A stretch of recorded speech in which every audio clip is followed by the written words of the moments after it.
everyone, welcome to the second lecture of Mastering SQL. So what we are going to do is basically we are going to look into the intro to database. So in this lecture we are going to look at what is database, what is SQL versus NoSQL, DML, DSL, DDL commands. We are going to look at the next lecture in which we are going to learn about basic SQL commands.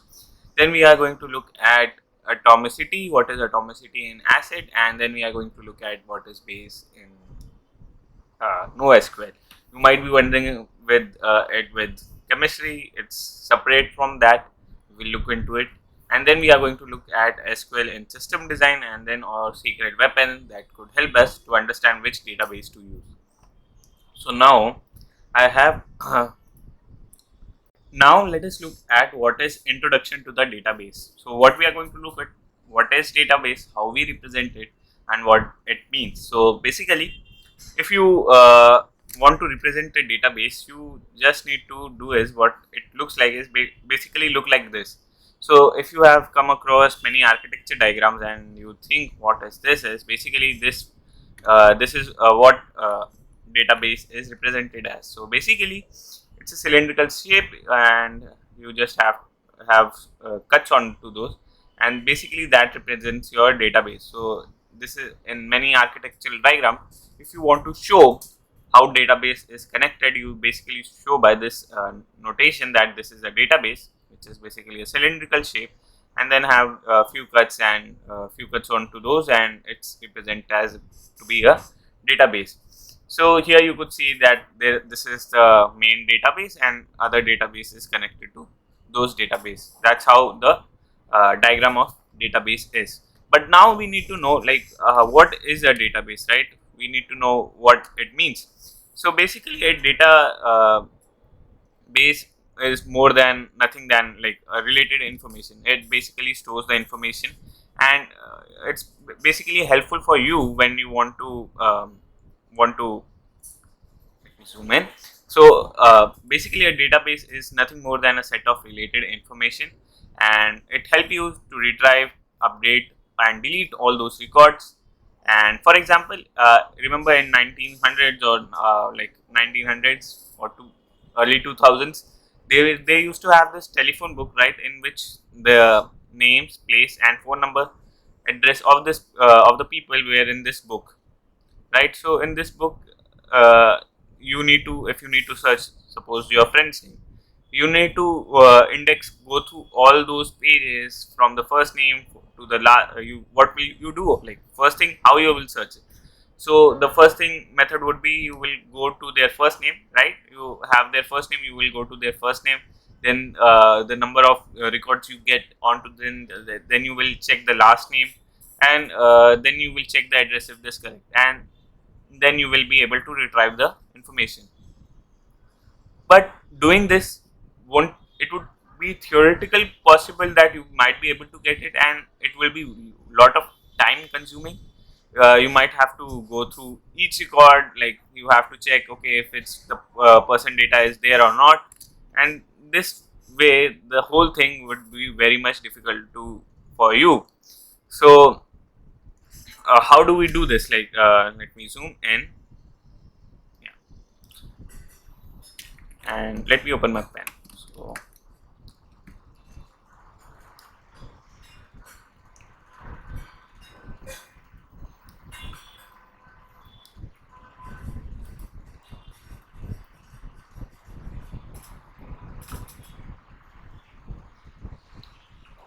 So if you want to index book, that it is what is written here. A telephone book is indexed by the last name, first name.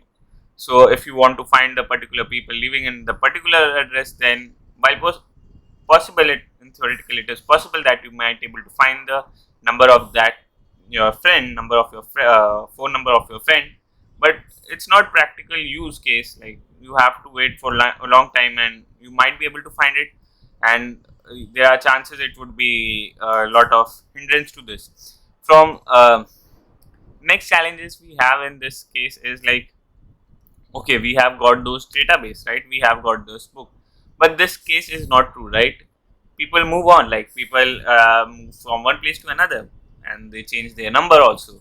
So from the moment, right, from the moment the telephone book is printed, the information becomes, data becomes less and less accurate, because people shift to their next places, people change their telephone number, move to another location, and then the whole database is whole your telephone phone book might be not much as relevant as it is.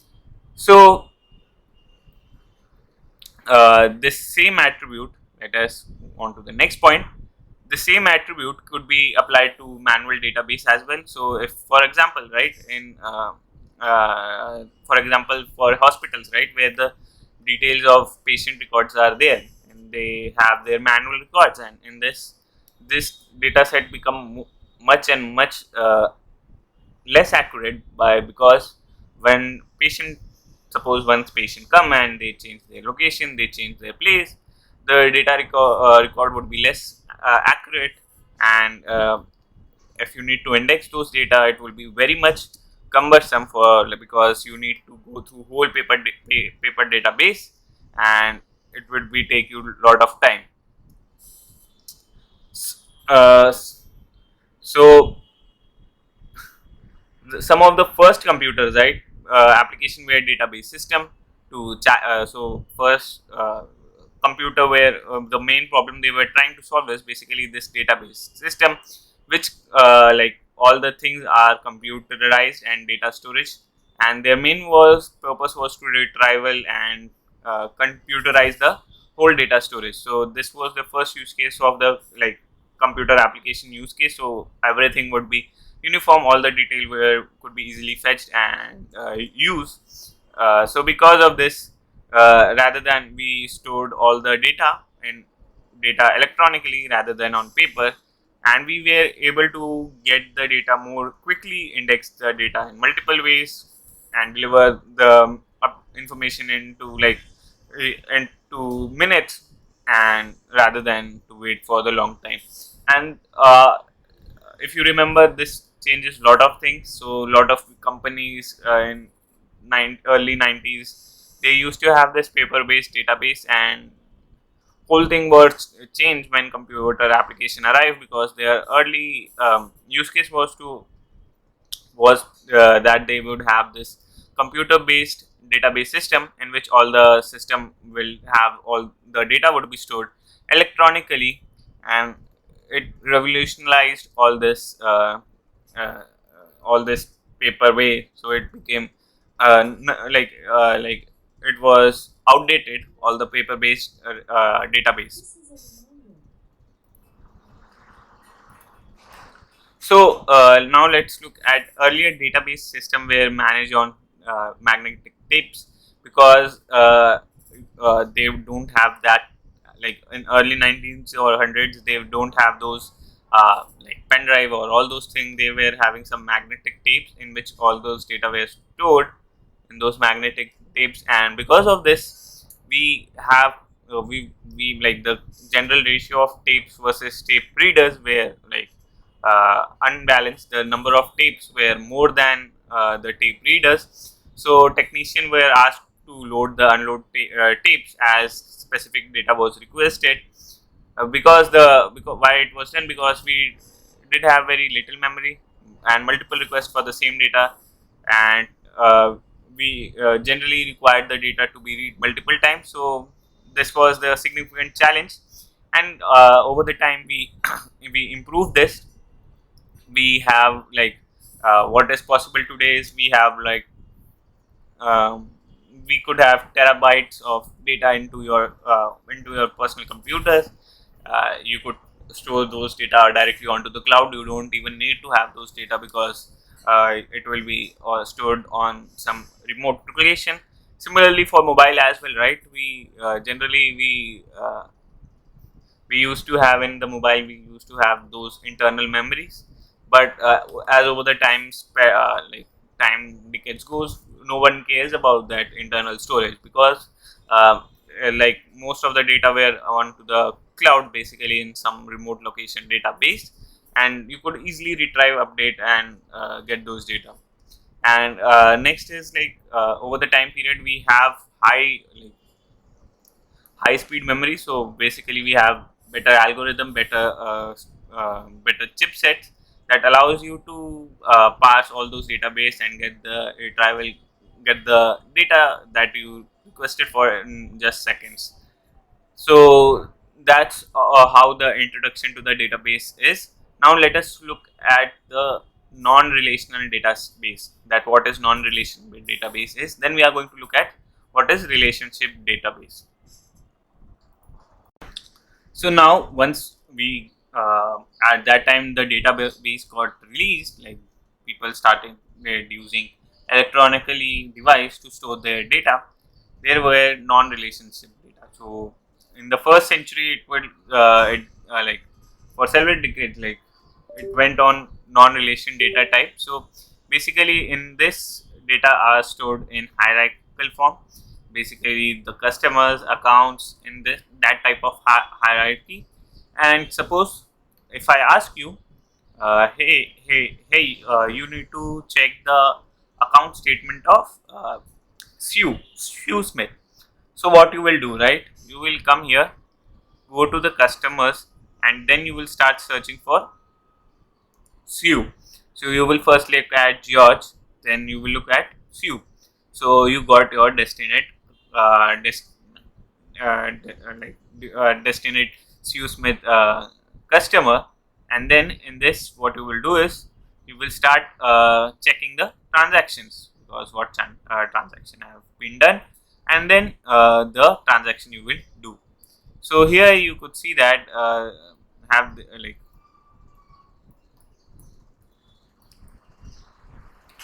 let me go. Oh, yeah. So George and Sue have their own trees, right? They have their own trees, and they have their own hierarchy as well. So they have their hierarchy. First hierarchy is the customer. Then second hierarchy is accounts. Then we have third hierarchy is transactions. So that they have the hierarchy data system provides a tool for locating a particular customer tree, and then we traverse through each tree, each node to find the desired transactions. And this transaction kind of hierarchy is known as single parent hierarchy. You could write it down in your notes if you are making that. It is known as single parent hierarchy. And as time passed by, what we did was we got little bit much more smart, and what we did here is we basically linked it. So basically it's a flow. So if you are a customer, right? So if you are a customer, then what you could do is basically, if you need to check accounts, then you need to go to this flow, and you could check the number of transaction you have done. The debit is done by this, and you could do the credit, and then you could check this again. What if you need to check the products? You have from the products you could check the accounts transactions. You could also check the savings. But the basically the idea is basically all those thing were interconnected and linked. So if the steps are similar, like find the customer record, like if you need to find for Sue Smith, right? What we'll do? We will find the first customer, right? We'll check, okay, where is Sue in this database? We will go to the Sue, then we'll follow the link. We need to check. Then we will traverse through the chain and follow the link of the money record for the list of the transactions. So we will check, okay, here's the accounts, and then we will check, okay, number of credits transaction have been done. So that was how the non-relationship database is.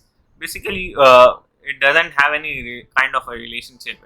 The term explains itself. So there is no relationship between customer to accounts plus transaction. There is no. So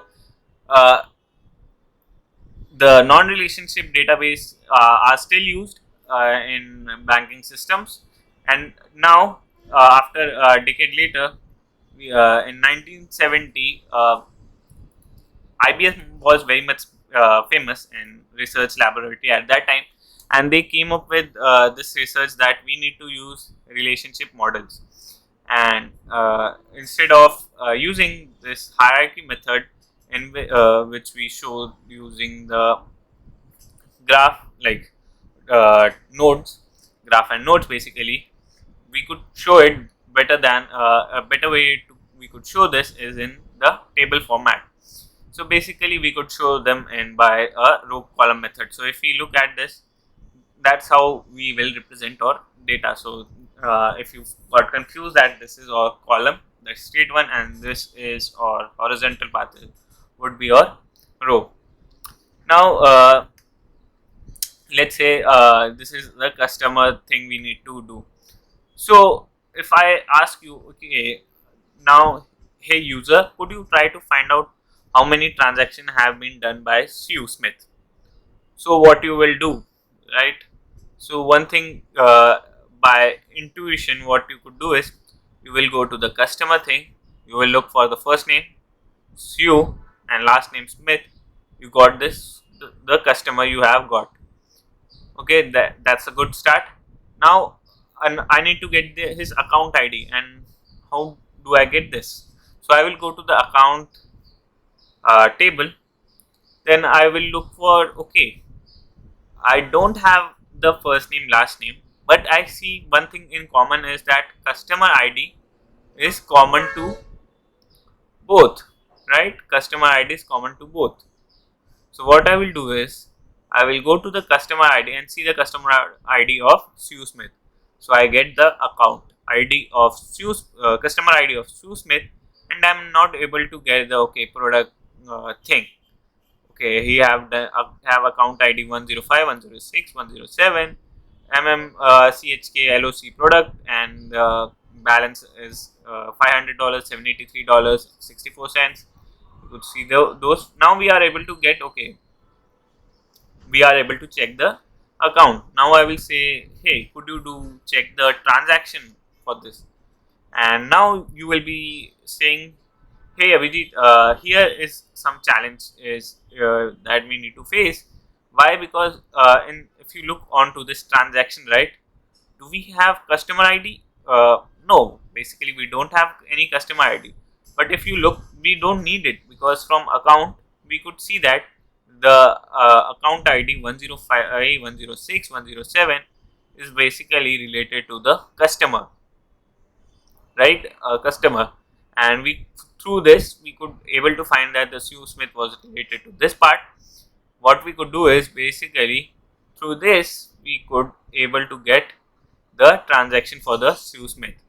And let me try to increase the size for the marker.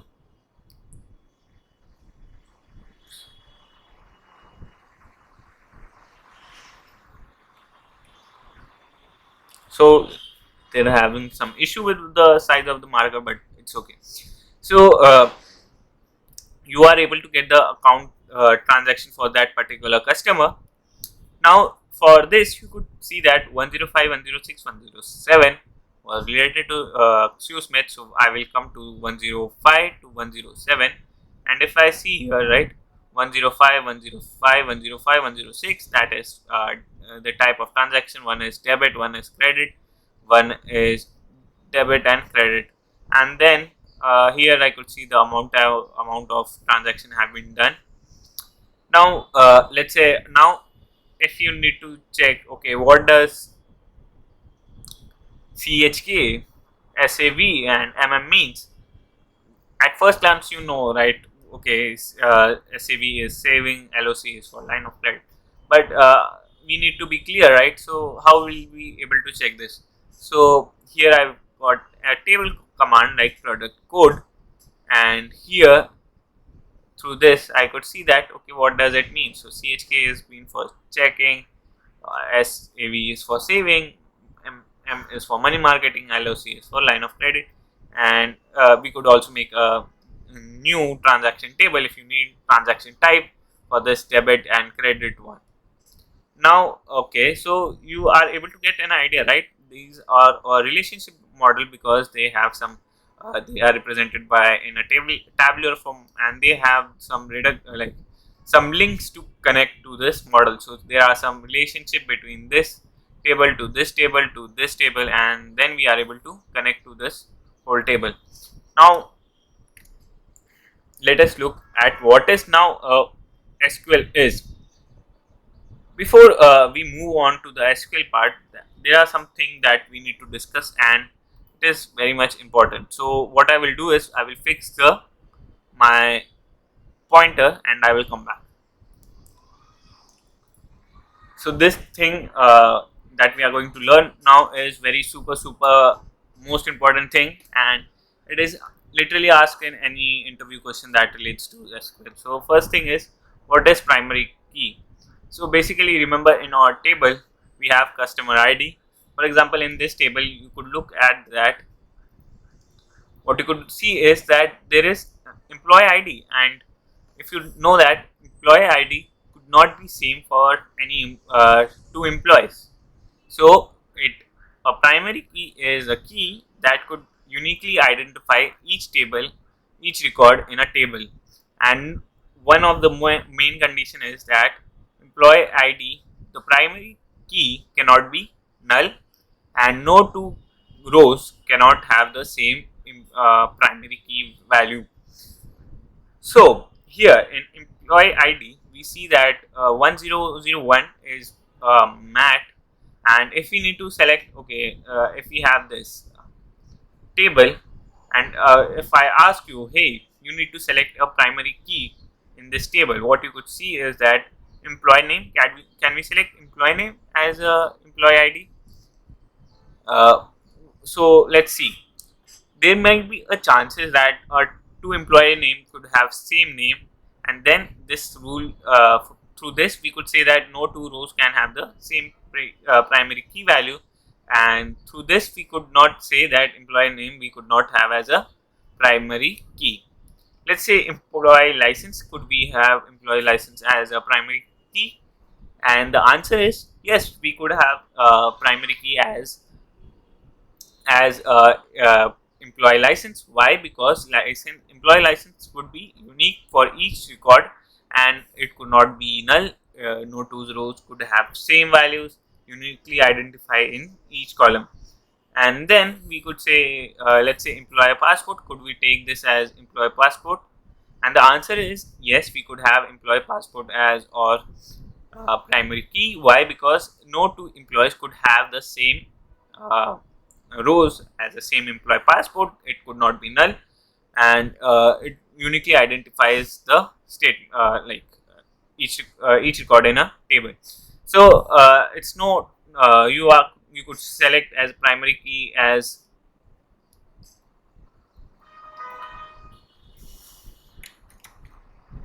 If you need to select any primary key, what are the things you could select? Is first is you could select primary key as employee ID. Employee ID could be selected as your primary key. You could select as employee license, but from this table you could only select one as a primary key. Next, let us look at the points in primary key. It uniquely identifies each table record in a table. No two rows can have the same primary key value, cannot contains a null value. So you could write this notes down that what are the following condition for a primary key is: it uniquely identifies each record in a table. No two rows can have a same primary key value, cannot contain a null values. Primary key are very much important, so you need to be crystal clear with it. Next, we have a foreign key. What is a foreign key? A field or collection in one table that refers to the primary key in the other table. So basically here the DID is your could be your field of collection in one table, and to connect your table with another table you could use this as DID table column to get the designation, right? You just overlap DID and you get the designation from table 1 to table 2. So this column is known as foreign key. Because why? Because this column now being as a DID is first in this table is now a primary key in table 2. So to get all other data you are able to get easily through this DID. Now it's through this you are able to establish a relationship between two tables. That is, you are able to have relationship between foreign key and table 2. Now let us look at the next part, is that is unique key. So unique key are like is similar to primary key. There are few changes into primary key. One thing, it allows null value, and the each value in this, it needs to be unique. So in primary key, it cannot contain a null value. Employee license could be null. It doesn't have to be a hard fast rule. Some user cannot have employee passport, right? New joinee doesn't have that employee passport at time of joining. For example, uh, this table could be taken as a unique key because uh, uh, these are unique values and could be as used also as a primary key. But these values could also be null, right? Employee ID would not be considered as a null thing, for example. But here we could see that employee license could be selected as a unique key. Now let us look at the next thing, that is a composite key. That is a combination of a two or more columns in a table that uniquely identified a a identifier row. So basically, employee is basically is also known as candidate key. And here you could see that employee ID, employee license, employee passport, all these are uniquely identifies this table, right? Because these are unique values. These values are not null, and but it could be also null in candidate key. There is no hard and fast rule, and it uniquely identify this table. That is a or unique key. Now let us look at alternate key. So there are like keys other than unique keys, right, which are unique in values, are known as alternate keys. So here now what is alternate key is basically is the key which we have, but which is not a primary key. So basically the we could consider this as a primary key, which our values are unique, non-zero, and but we could have only single column. So we could consider employee license as well as a primary key, but then the alternate key would be employee passport and employee ID. The keys that are not primary keys but has unique values and could identify each row column particularly is known as primary key. Then there are some key terms that we need to know is about is that super key. A super key is any set of a combination or a collection that basically is a collection of a primary key, candidate key, and alternate key. So you might wonder what is a candidate key. Basically, it's a simplified key. It doesn't have extra attribute. So, for example, first name, last name is the extra in table. It could have first name and last name. Here you have extra attribute, but in candidate key those is not needed. So no extra attribute. It could define the database uniquely. Similarly to primary key, uh, a table could have like it's similar to primary key, but a table could have multiple candidate key, right? But it could only have a single primary keys to be chosen, right? And it could not be a null values.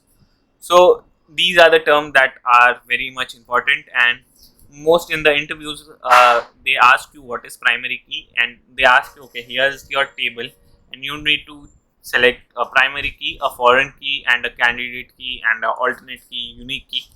That's how it is asked. So in this example, right, if you ask, okay, what to take as a primary key, you could take as employee ID, foreign key you could take as a DID, and let us take an other example as well, right? In our previous one, in our transaction table, let us go to this table and ask us questions. Let's say, okay, so now if we need to ask, okay, if we need to select a primary key in this table, what primary key would you take? Yeah, customer ID would be your primary key. And what would be your foreign key? Customer ID could be your foreign key as well. Why? Because that is common to between customer and their account. The key which is primary key into the next one is could be your foreign key. Then in this, your account ID would play as a primary key. Why? Because all the records are unique. Here the product change directory could not be placed as your product ID. Customer ID is repeating itself, so you could not take as a primary key. Now here you could take as account ID is now a foreign key in the next table, that because you are able to connect those tables. So an account ID could be also be foreign key into the next one, but it could not be a primary key into the next table because it's repeating itself, right? So that's the reason why it's not being placed as a primary key. Now here you could see that transaction ID could be take it as or primary key if you ask yourself, and the answer is yes, you could take this as a primary key because in this the tables are not repeating itself, and you could take each transaction is could not be null, each values are unique in values, and that's why we could take this as a primary key. That's how the interview question is asked, like a theoretical question. If you look onto the interview thing, that's what the basically interview question is: what is primary key, what is SQL, what is like what is candidate key, how to like that's a general basic interview question asked. But let us now look at the next part, what is SQL. So after that paper release, right, relation database, right, by the scientists. Let us go through the scientists again. Forgot the name. So by the Dr. E.F. Cod in IBM Research Laboratory published this paper. IBM worked on to build a database system based on that type of model, and this is known as they created a model known as SQL. They first called it DS Alpha for manipulating the data in relationship database. Shortly after Code's paper, IBM released commission a group like after the paper have been released to build a prototype on the Code's idea. This code group called a simplified version of known as of that is DSL Alpha, that they called square refinement to square refinement they called, and which made it to square. Then it was called SQL, and they finally moved everything, which is now SQL. So you have seen that some people say it's SQL, SQL. It does. It's up to you, right? And you know the history where it comes from. So, in like after the SQL thing, right? After a decade later, like after like 2016, 17, there was much more hype about NoSQL database, because in this we just directly save onto the into the JSON package. Now let us look at what is NoSQL. So basically, after when SQL have arrived uh, in 2015 or 16, we came up with NoSQL thing. So what is NoSQL? Basically, in NoSQL, we do not require any. Uh,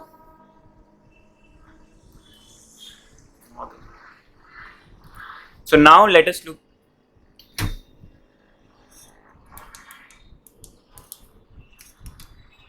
So now let us look at what is NoSQL.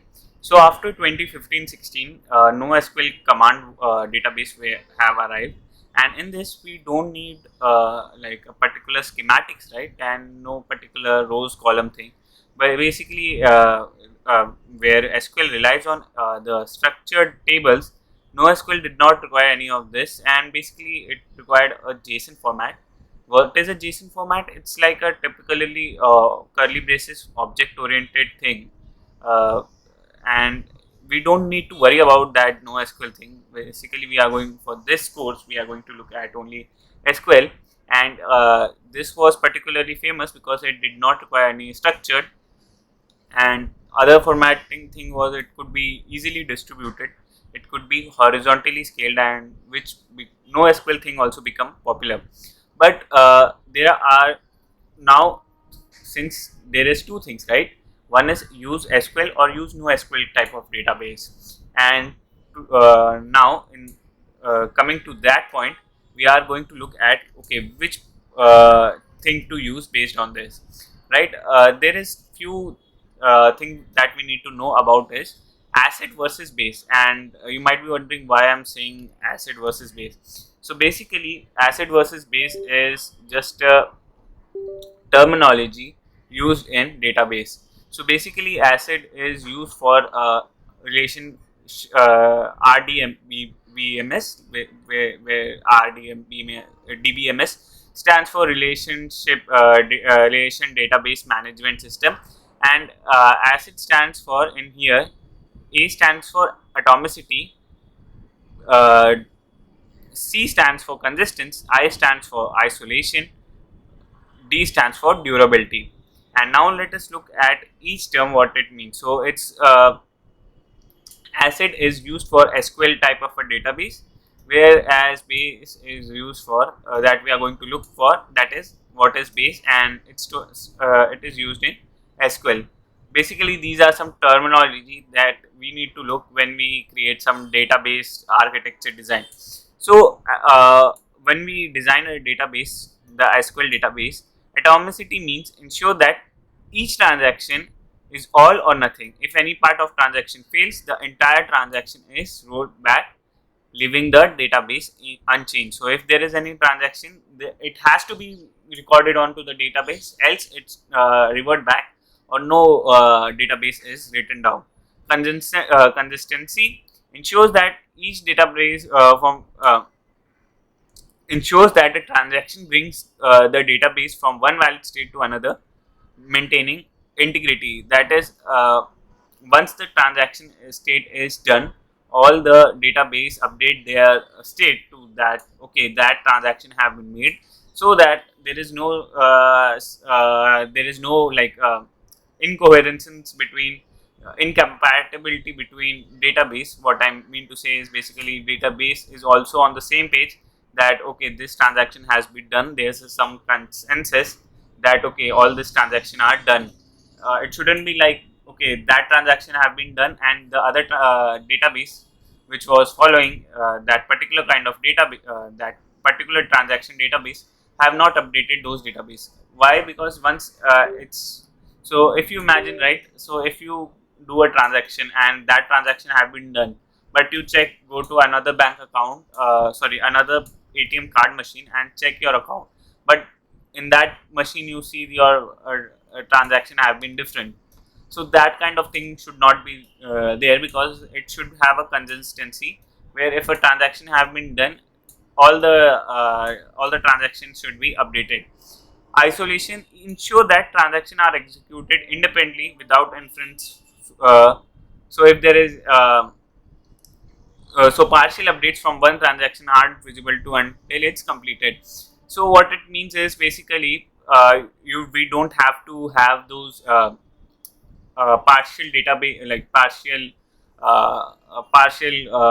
transaction to be written out. Once it's done, only it should be completed.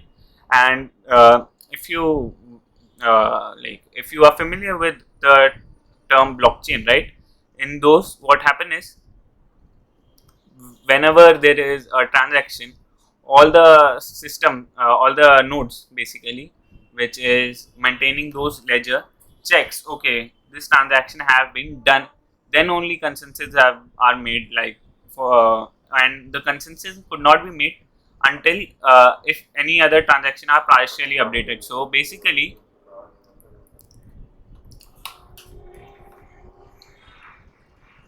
if you want to know like what is blockchain, just consider it another kind of a database, where data are stored in a decentralized format, where right, that's what we need to know. Durability guarantee that once the transaction is completed, it removes permanently in the system.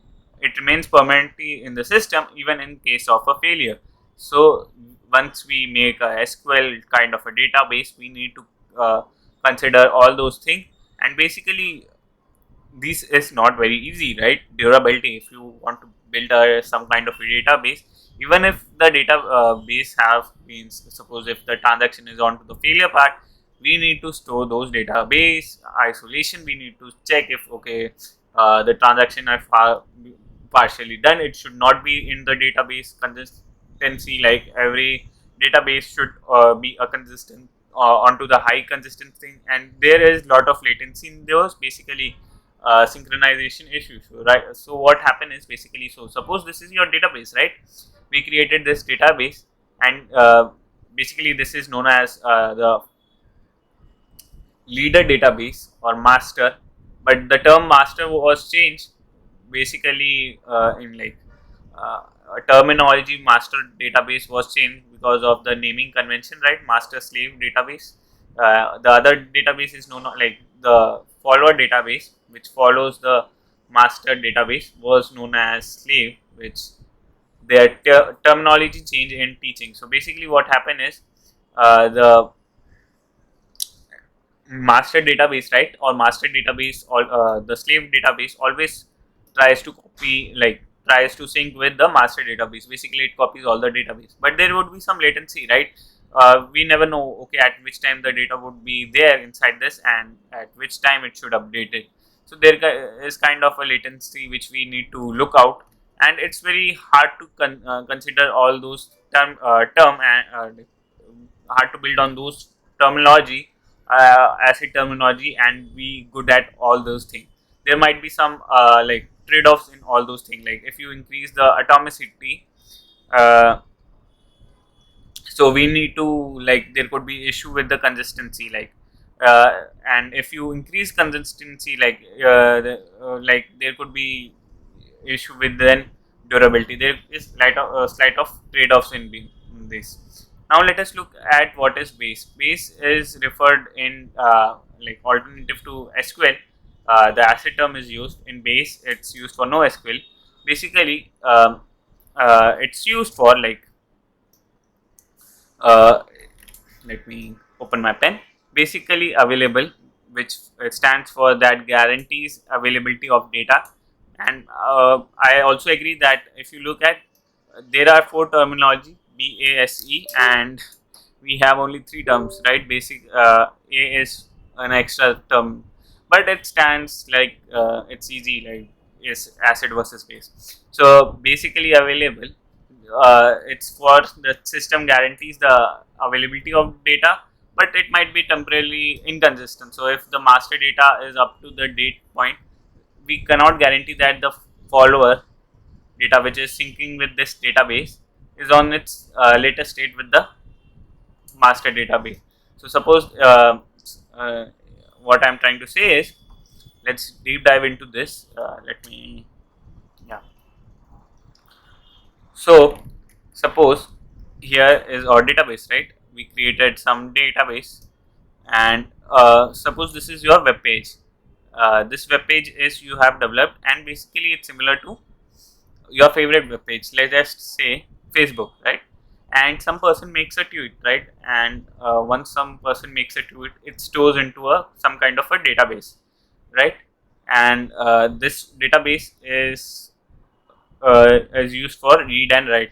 So whenever, what I mean by read and write is basically these are all technical terms in system design. So when you are want to deep dive into it, I would recommend you to have like technical knowledge of system design. But we here I'm giving you a brief idea what it is.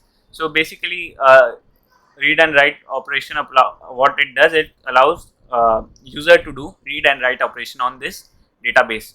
So if there is a web page, right, Facebook, and we read some tweet, so what we are doing is basically reading the tweet, and once we write post a message, right, then we do a write operation, right? So okay, so we have this database.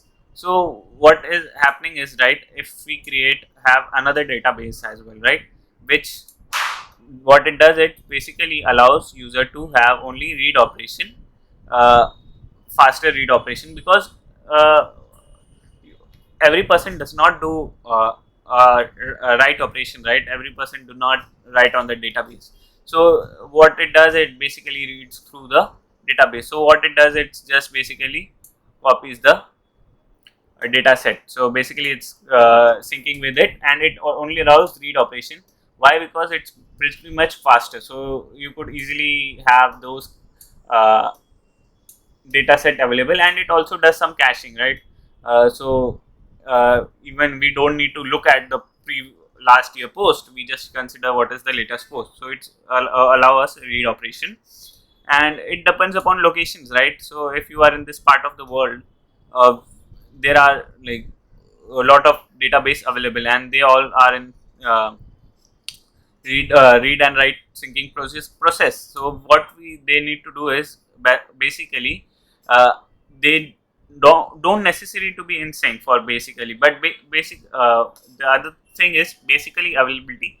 These whenever user makes an read operation or make a write operation, it should be available, and the data should not say that okay, I'm not available, I'm the server here of the database is down.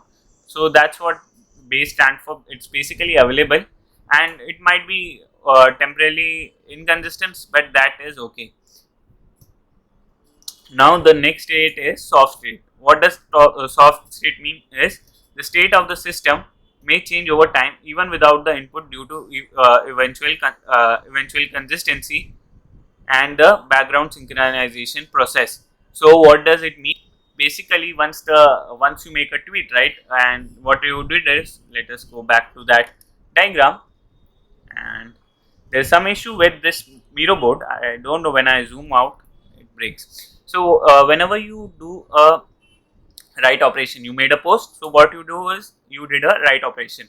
So when you did a post, right, made a write operation, the other follower will need to update this database, and this database update process would eventually in a soft state, like eventually it will update.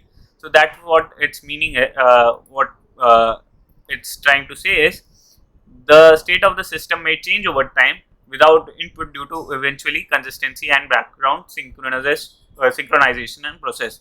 So basically, once that you made a tweet, the leader database would eventually in later state, and the follower database, that are the slave database, and the terminology now have changed, that is now is a follower database, will update, and eventually it will come to the later sync position, and this will take time, and this is known as soft state.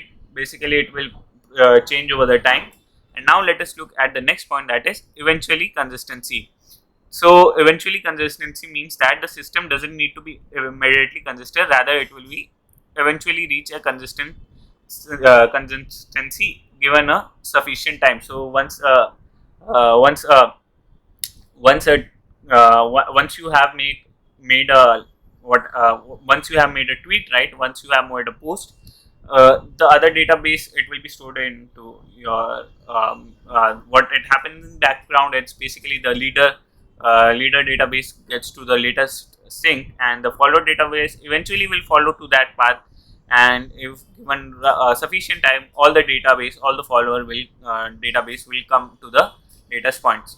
Now let us look at to the next point, which is round, right, yeah, SQL in system design.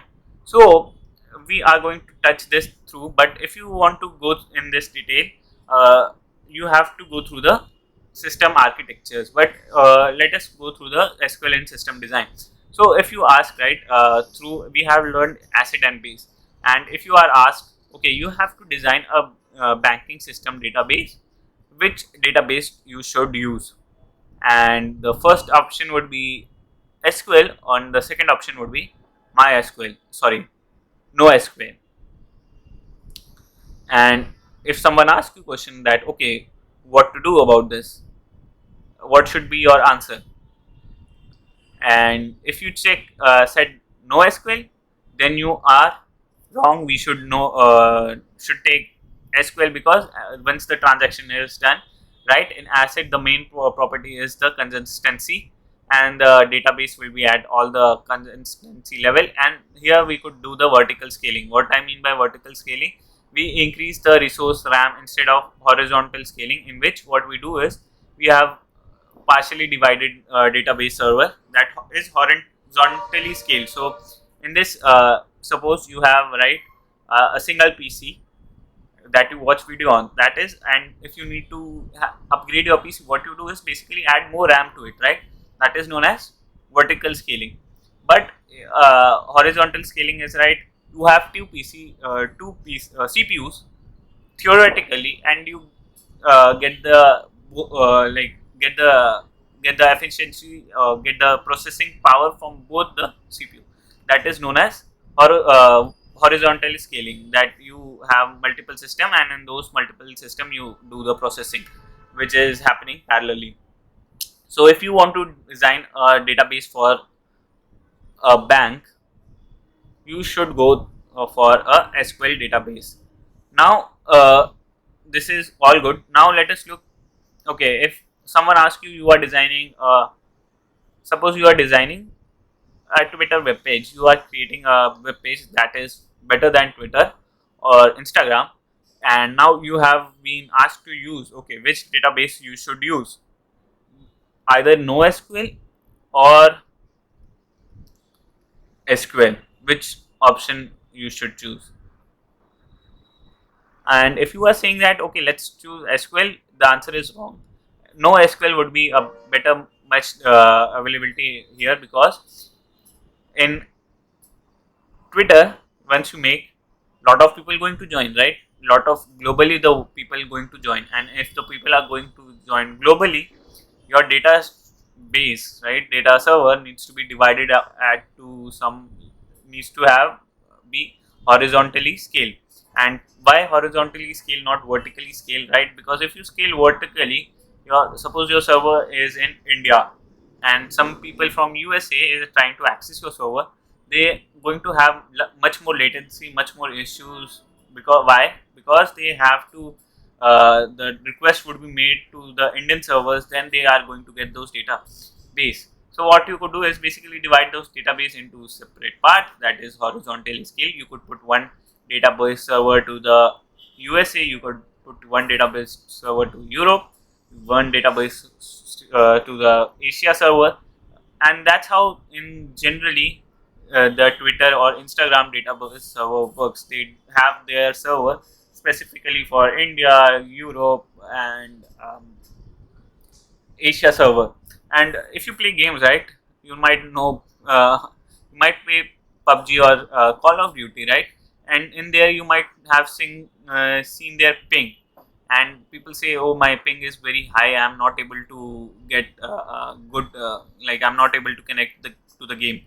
Why? Because in what ping is basically, it's a latency between the server. If your server is in, like, if you are onto the separate server like Singapore server, so the consistency might low, like to connect to the Singapore server would take you time. For example, if your server is US server, it will take more time. Why? Because to make the request connection, it will have to go to the USA server. So that's why what company do is basically for Asia they have separate server, for Singapore they have separate server, and generally there are five terminology: US Central, they have server on US Central, Europe, uh, in India, Southeast Asia, Mumbai is very famous. They have server in Mumbai. Then we have server in Singapore. Like Singapore is also used for servers. These are like the common most server we have, and it Hong Kong is also another server. Like I know, basically once you go to Azure DevOps, these are the server you will find, okay, which are available globally and that you could use. Now you have got an idea, okay, what is SQL and NoSQL. What is the secret weapon? So secret weapon is whenever you have asked any question in this interview question, you need to have this kind of a data thing, like data representation. So if someone asks, you need to have create a database server, you need to explain why we need to use this kind of server, sorry, database SQL server or NoSQL server, by explaining in the term of acid and base. This will help you in interview a lot when they will ask you related system design architecture question, which server to use or not, basically acid or base. But you need to explain in this time terminology that we should use for transaction server is acid is used because of this consistency. Each transaction are on the same state, and it could be vertically scaled. if someone asks you, okay, we need to create a Twitter page or Facebook page website, we should use NoSQL. We could use MongoDB onto those, and we should have, because we could do horizontal scaling. We could have do sharding, basically decentralized storage mechanism we could have, and that's what separates you from the rest of the candidate. Now, the DDL, DML, DCL commands I have shifted to the next lecture, because it is more suitable at that place, basically when we go to the basic SQL command. And I hope you have learned a lot, and I will see you on to the next lecture. Thank you, everyone.